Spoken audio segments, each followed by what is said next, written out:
All right. Please welcome back to the stage Wes Anderson.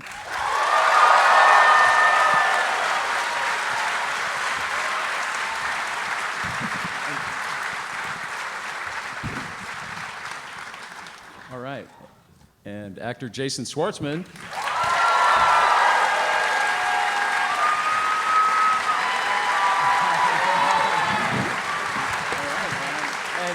Music supervisor, the legendary Randy Poster.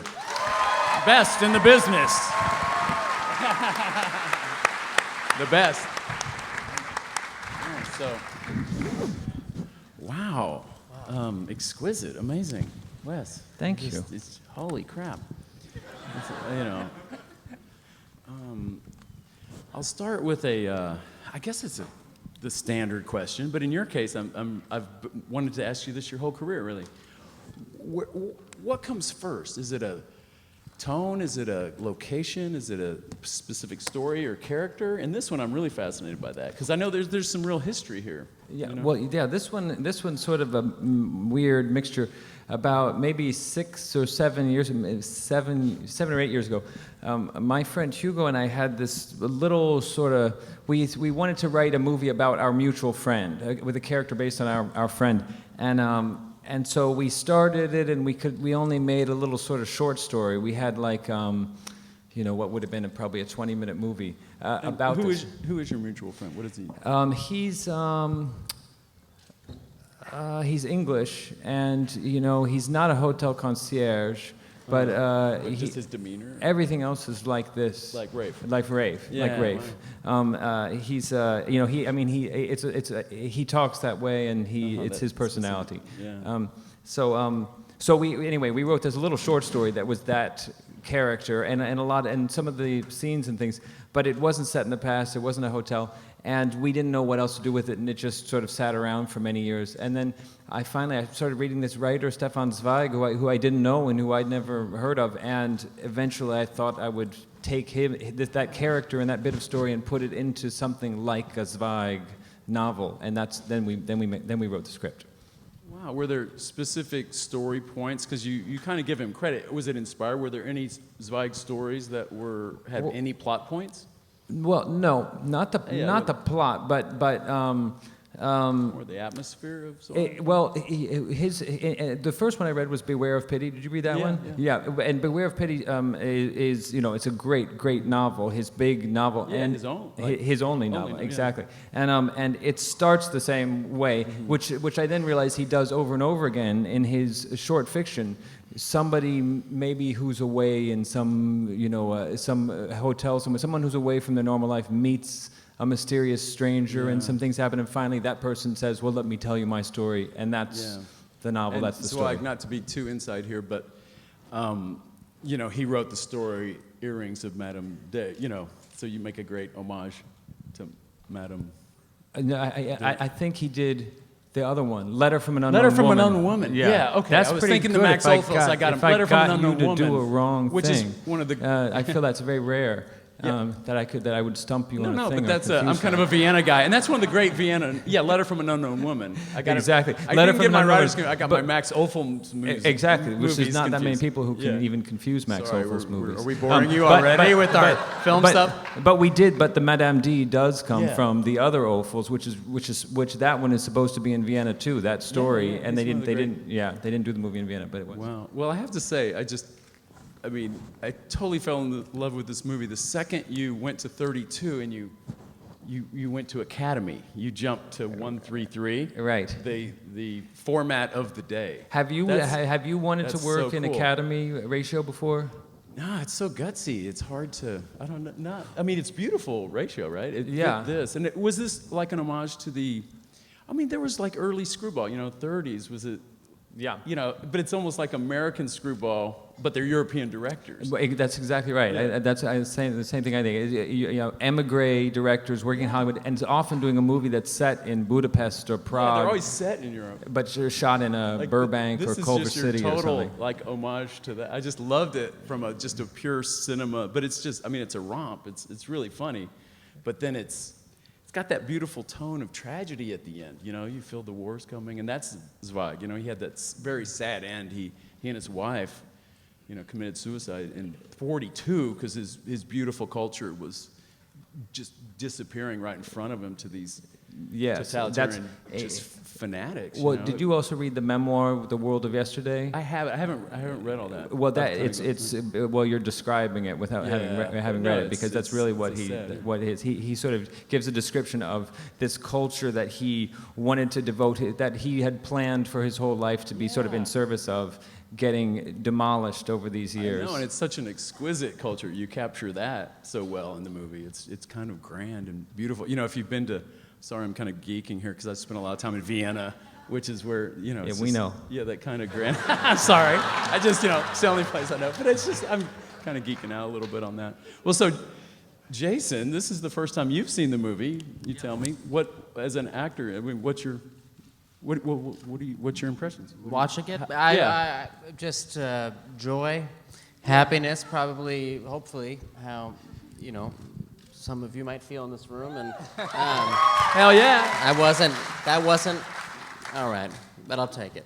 No, it was exciting, and, I'm a fan of Wes's movies so much, and to see it for the first time here in this room, it was breathtaking and beautiful and so funny. And I think, like, if you're a fan of Wes's, it's like a nutritious hit of a movie or something that you feel so like it's like if you're well, for me a little bit like if you were like almost dead and then you get brought back to life and you go I sort of feel like that a little bit when I watch the movies, because it's just so nice to laugh at such a specific thing, and it makes me so happy. But why were you almost dead?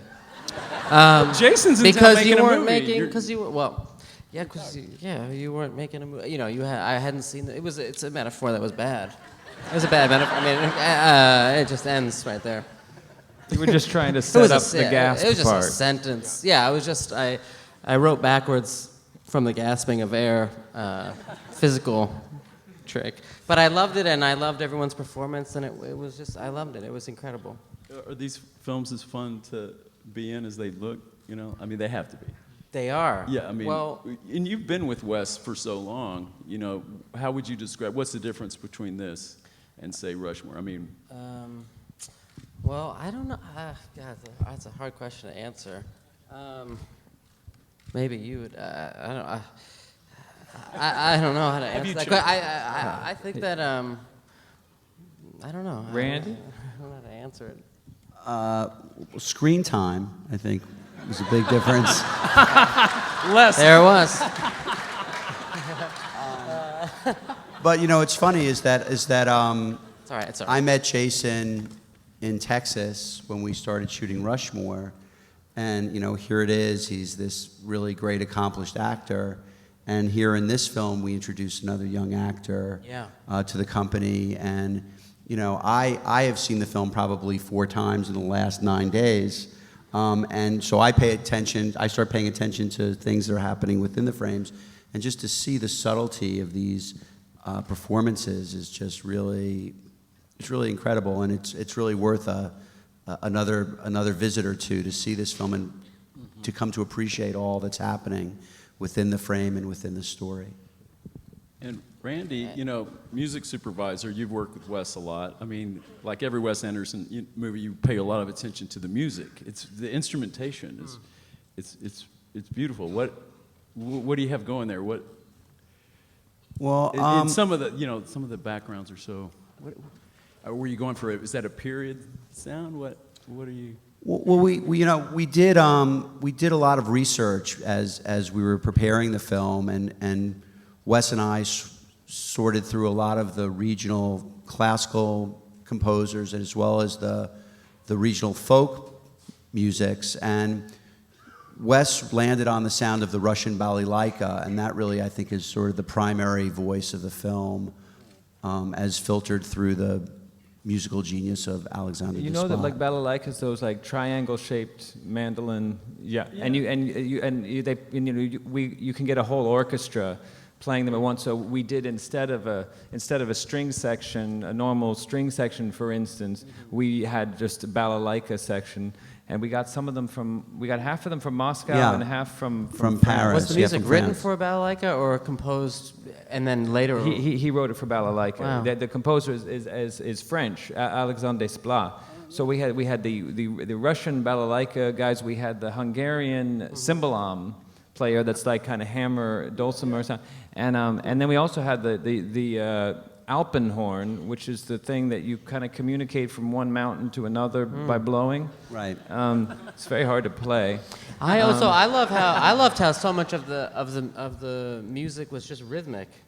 There was no music at all, just like drums and There was a lot of percussion. No melody at all, and it was very Yeah. it was great. I knew we were in for a treat just the very beginning when you have that yodeling.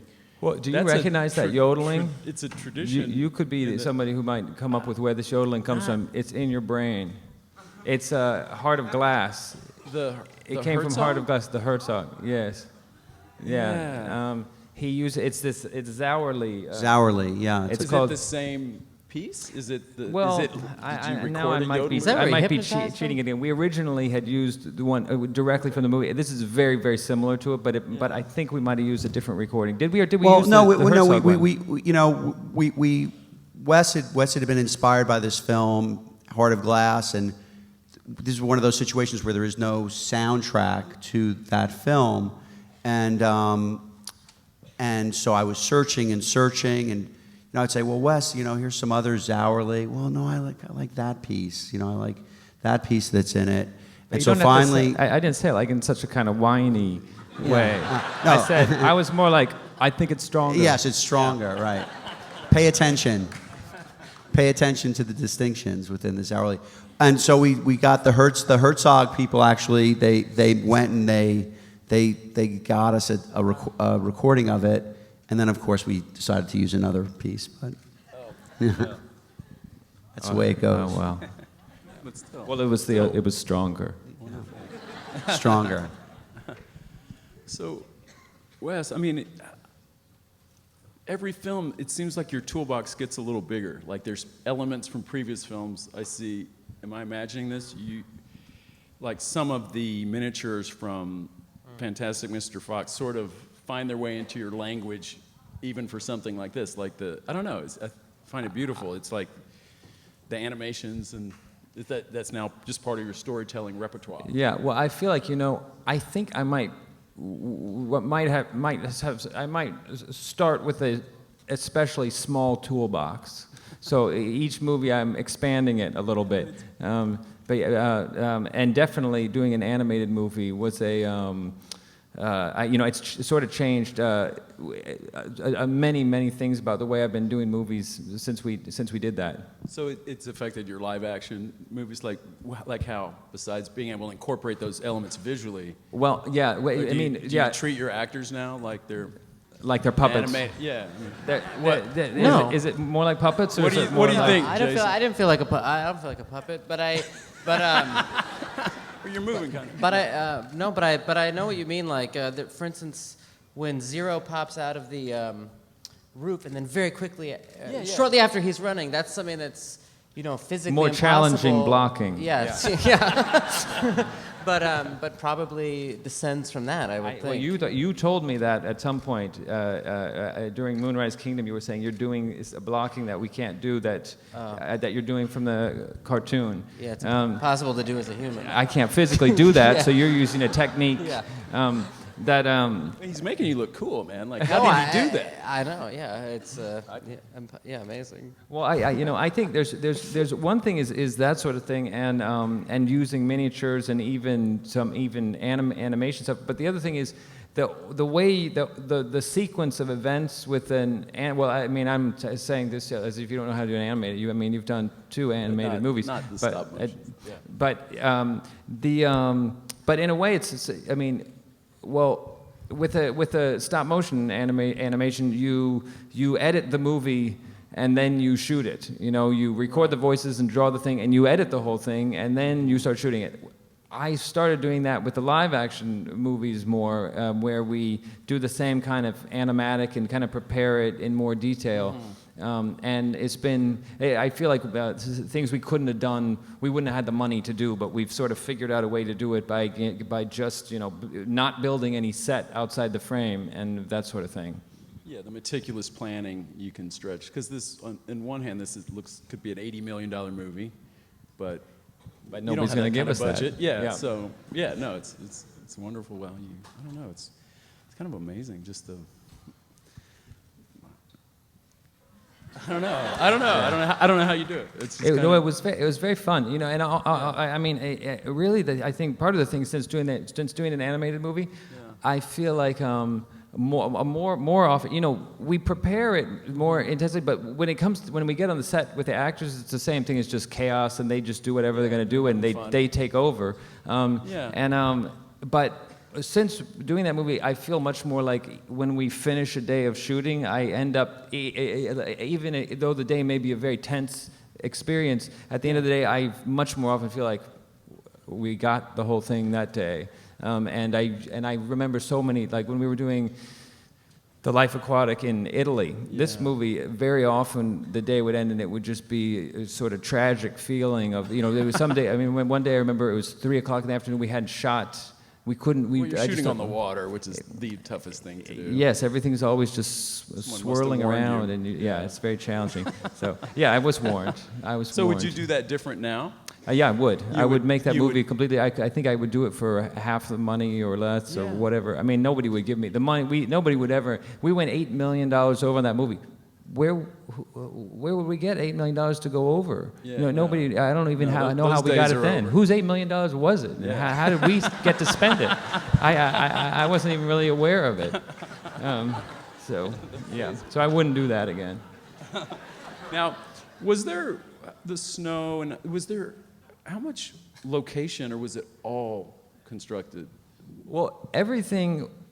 The whole movie was shot on location, really, in this town called Görlitz. Okay. That's in Saxony. It's on the half of the cities in Germany. I guess my question was, like some of the stuff is not location. Yeah, we did all the stuff with full scale people, with live people, living humans in this town of Görlitz, which is half of the cities in Germany, half is in Poland, and it's about 20 minutes from Czech Republic.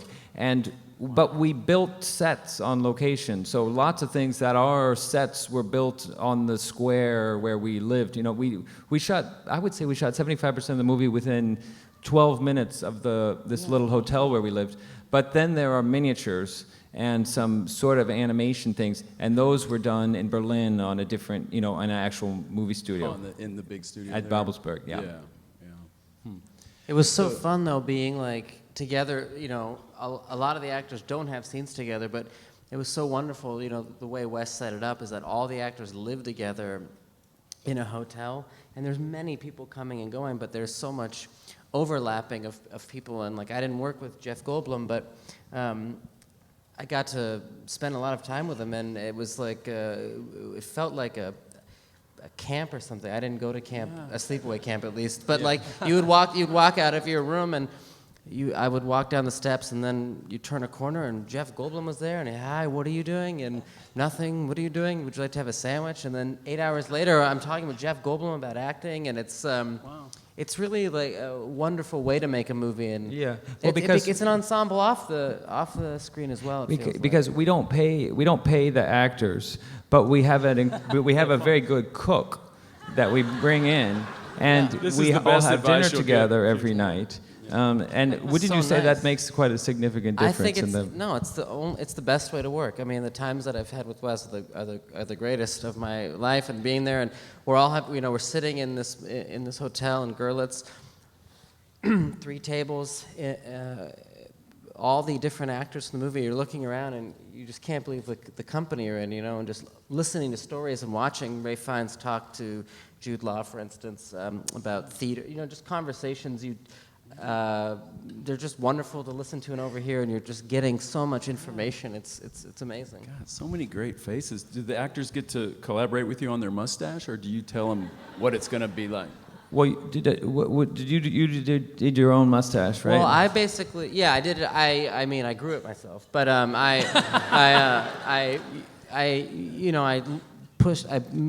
I grew a beard, and then we just took it away. But yeah, it was a collaboration. I mean, you weren't shaving my face, but there were lots of visual references, and we were just taking a little bit away. But I think not to get too detailed about it, but what sets this mustache apart from other mustaches that I've had is that this one had like a slight gap in the middle.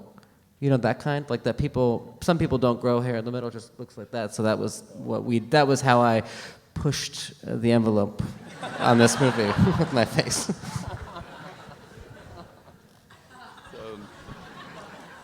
F. Murray Abraham is so wonderful. I'm just so happy to see him in your movie. I don't know why. Just seeing him in Llewyn Davis, I was like, God, he's so great. Yeah, he's great. I think, if I may say... I mean, they're all great, but I just give a special, you forget how... I think it was Jason's idea. I mean, he was, I love Murray Abraham. He's just such a great actor. But I think the first notion of him was Jason and I were having a conversation, and Jason, and you had actually worked with him. Yeah, I had worked with him. He did an episode of Bored's Death, the show that I did. He was on it,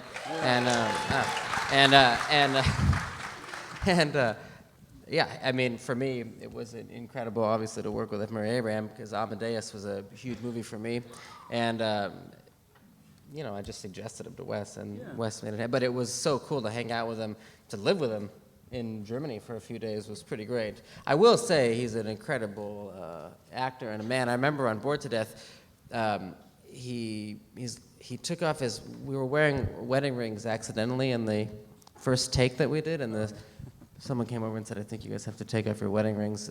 I remember he took his off and then took mine off, and they could drop mine through his. His hands are humongous. I don't know if you, upon a second viewing of this movie, perhaps you'll notice, but that champagne glass he's drinking from is a normal size champagne glass. It just looks very small. Which actor was there the least amount of time? I assume Rafe was there the longest. Rafe and Tony Revolori, who plays his sidekick, they were there. They were there the whole time. Oh, he's amazing. Yeah. He's a reveloriation. What say again? He's a reveloriation. It was a terrible pun that I wish I wasn't mic'd for.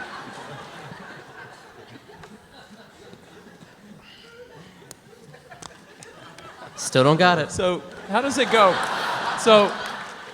go with Bill Murray, Wes? I've always wanted to ask you. Do you just get in touch? He's always mysterious, right? Like he's hard to get a hold of. So does he hear, okay, Wes here, show up this date? How do you get him in every movie?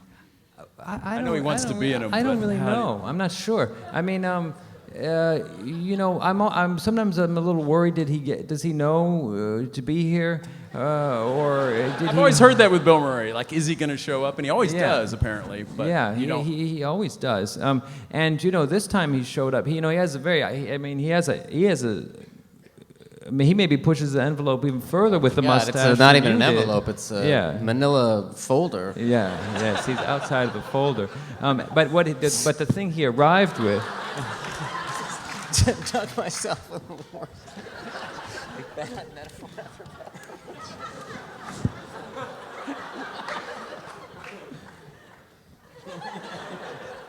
Sorry, but yes, he pushes the envelope. Yes. Remember we saw him at the, didn't we see him on television or something, and we saw his facial hair? Yeah, he had grown a more extreme mustache that had to be reduced at the Golden on Globes. location. He had like a crazy, it was amazing. Yeah, he can really grow one when He's unafraid to grow it. Like, I grew a giant beard and then took it away. That guy, I mean. No, he looks great beautiful. These days. I like that. But it's not just about the mustaches. No, I don't. It's not. Was he there? Who was there the least amount of time? Maybe Owen. Really? I think Owen was there. Owen was a quick kind of, what is it called when they bomb a place? Very calculated. Well, not search and destroy. Search and destroy. No. Surgical strike. What kind of strike? Surgical strike. Owen did it as more of a surgical strike. Yeah. Okay. Just came in. Did it? He got there for the. You know what else is really cool? It just occurred to me, and I hope this is when we were doing all the narration on set. And I'm curious to ask if you did it when you did the other parts of the movie. But Wes did all of the narration live on set. So like when the actors pause and there's narration, he was reading it Yeah, the timing is so precise. You had to, there had to be just to some fill the space. Yeah. Yeah. Oh, but Rafe doesn't like that. He The thing is, we had done this at the beginning. We'd established a little sort of system for doing this, and then at the end, I had to do some with Rafe, and I was saying, Rafe was saying, "What are you doing? Like, why are you talking while an actor? Why I'm doing this? I can't play the character while you talk." Oh. And Rafe is, we wrote this part for him, and I'd been dying to work with him, and I love Rafe.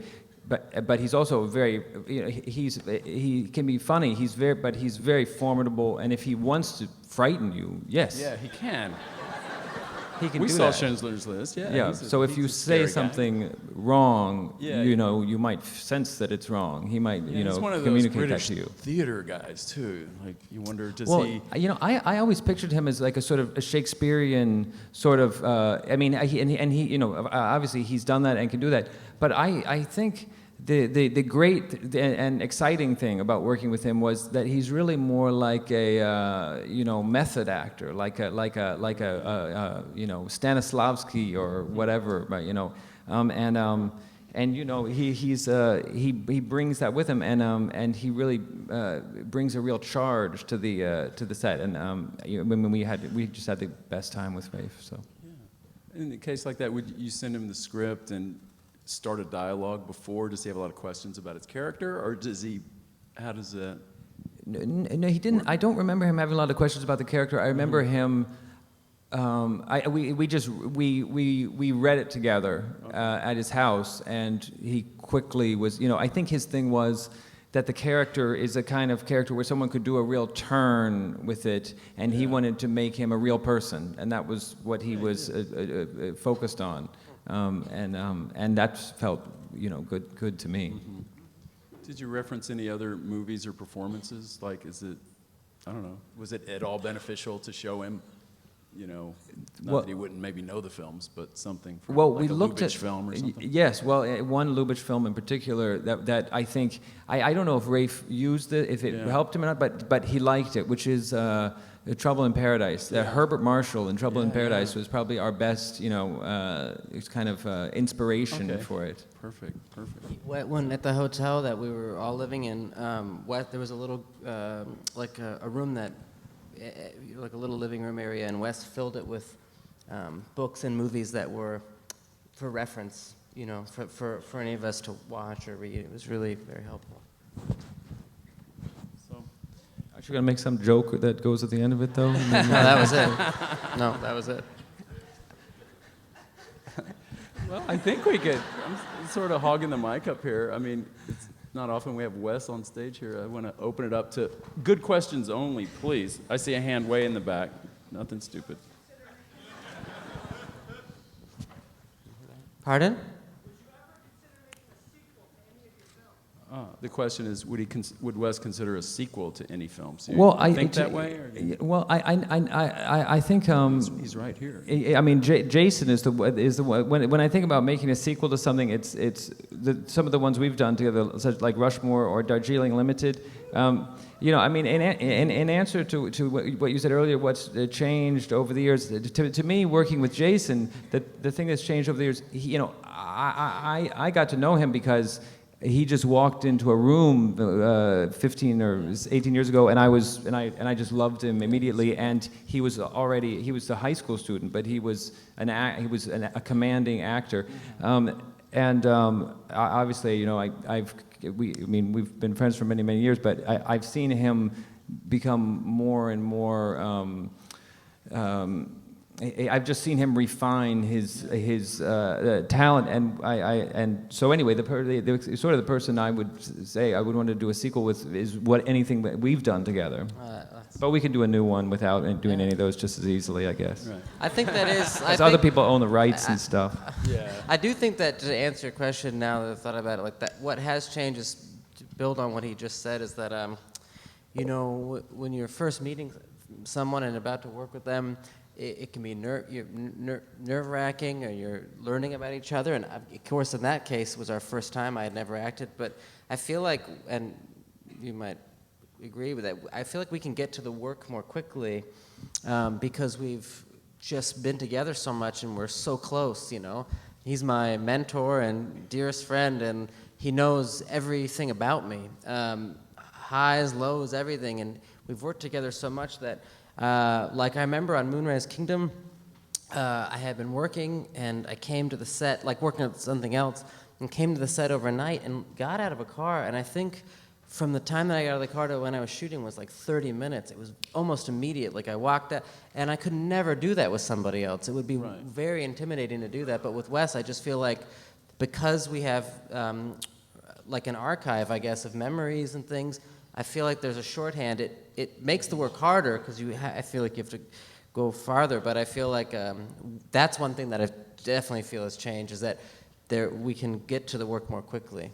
Well, you know, not to dwell on this too long, but the other thing, I remember when we recorded, Jason has a part in Fantastic Mr. Fox, and he had come to London, and we had planned this studio time. We'd booked many hours at the studio to do the thing, and somehow, I don't remember what we were doing. We were doing other things. We went to record store, and we were wandering around London, and just happy to be there. And then we had a dinner reservation, and we ended up at the studio for this narrow window of time, and we just started working. We said, okay, well, we're going to have to come. We've kind of burned up our day. We're going to have to do this again. Instead, we did the whole movie in like 45 minutes. We recorded his whole part. We added things later, but he did it so spontaneously. It was like a documentary of, you know, I mean, yes, and it was kind of an amazing experience to watch him, you know, Wes was do like this throwing thing. the script. We would just read a page and he would just throw it, and then it was just landing on the ground. It was such a great night. Wow, and you must be building that. I mean, Jason's, you know, one of the longest, but this kind of repertory company you've built over the years that people show up. I mean, it's cool when Bob Balaban gets a little round of applause when he shows up in your movie. You know, we all recognize him. So. Yeah, I know. I But hadn't heard. Do you have that with kind of everybody? I guess they know your rhythms and. Well, you know, almost all those people are people who I know because I was a fan before I worked with them. So then I feel that, you know, if I can get any of these guys back, I'm just lucky to be able to draw them in. So it's always a temptation to see if I can get. Also, those are people, you know. So I have the email addresses and everything, you know, so I can actually contact them. That's very important, by the way. Right here with the beard. I just wanted to know, because a lot of your movies are a lot of dialogue and it's quick dialogue, what do you do to prepare your leads for production? Or do you have a specific... The question is, a lot of dialogue. Yeah, what kind of prep? Actor? For the people with a lot of talking. Well, you know, in this movie, Ralph Fiennes has a lot of talking. He talks a lot. He recites poetry and all sorts of things like that. And Jeff Goldblum has these big, long kind of. He does legal stuff. Dialogue, yeah. You do it fast. Yes, and both of those guys are people who I feel you can just sort of hand them the thing and they'll start. You know, both of them will do this thing of. They're off in the corner while we're working on one scene, we're changing whatever, we're doing something to get ready to shoot, but then I go over. I say they're working on another scene. They're just Rafe will just say the lines over. He'll just keep doing it over and over and over again. And Jeff also, although Jeff sort of sometimes he'll sing them. I mean he sometimes has a little pretend piano that on his lap, and he practices and he reads sheet music, and then he'll sometimes sort of sing some of the dialogue, you know, which I don't know. It's not. We'd never use that, you know. Yeah. But maybe is that the way he trains his ear or something? Yeah. Every actor has their own little yeah. process. That's pretty cool. But both of them are so strong with that, and they both, you know, I've seen them both in plays where they are just, you know, they handle the whole thing and they can shape it, and so, you know, they do it.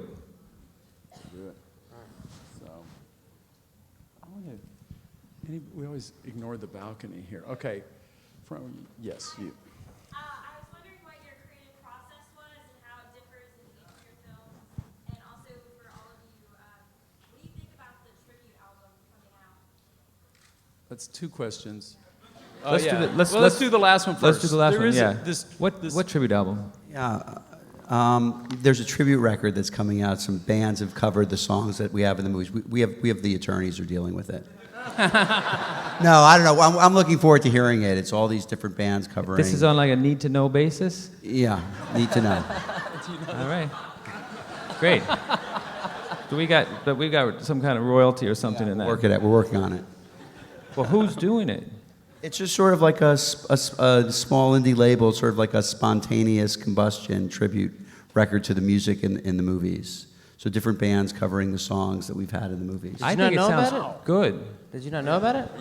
I wasn't informed. It's a tribute. You can find out the. No, Jason didn't know about it, but we like it. I mean, you can see we like the idea Yeah, right now. We Yeah. love it. That's funny. That's funny. Oh yeah. Okay, the guy. Nice. I'll never get him.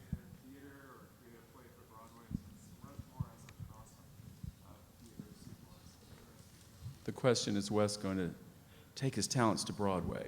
Ever? Any impulse to do theater? Well, like Do when you get I, asked when, that? I get, I've never, no, nobody asked me to, my producer who I've worked with, who you've worked with, obviously, Scott Rudin, he does all the theater. Yeah, he he's never Mr. Theater. says, oh, try this script or It's not something. Wes, He's you never got it. asked me to do anything. Really? Have you considered doing a theater? I mean, you have me and Orson Welles. That's Yeah, that's quite theater inspiring. Seeing that movie, which within I love that film. movie, Oh. made me feel like, gosh, I would love to do a play. Yeah, Or yeah. or a movie about Yeah, theater. I got it out of my. Yeah. No. When I haven't. No, not since long, school.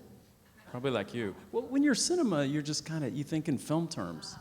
Yeah, like if they think, oh, you have elements of your films that would work well on the stage, that still doesn't mean that's your medium.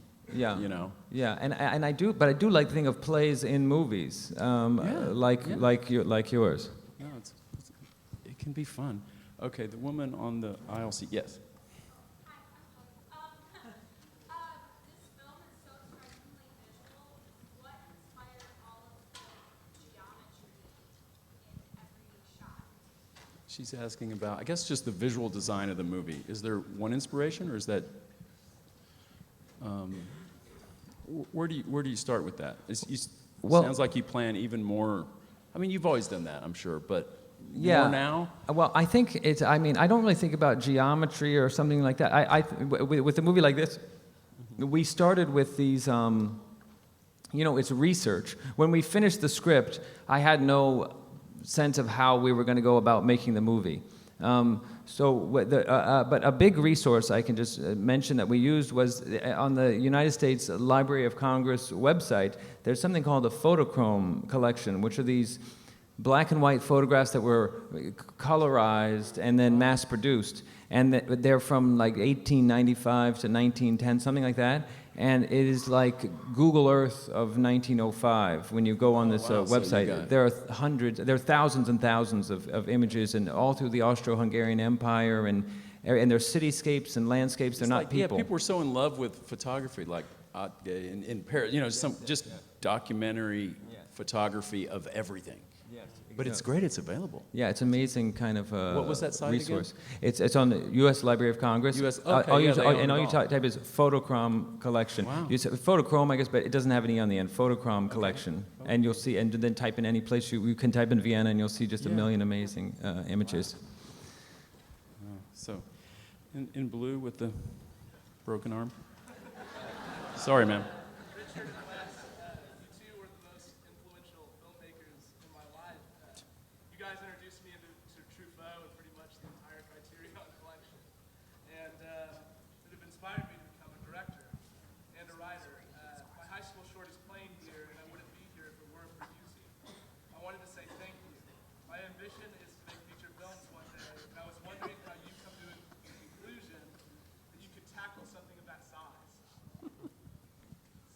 Good. We like that you read it off your phone.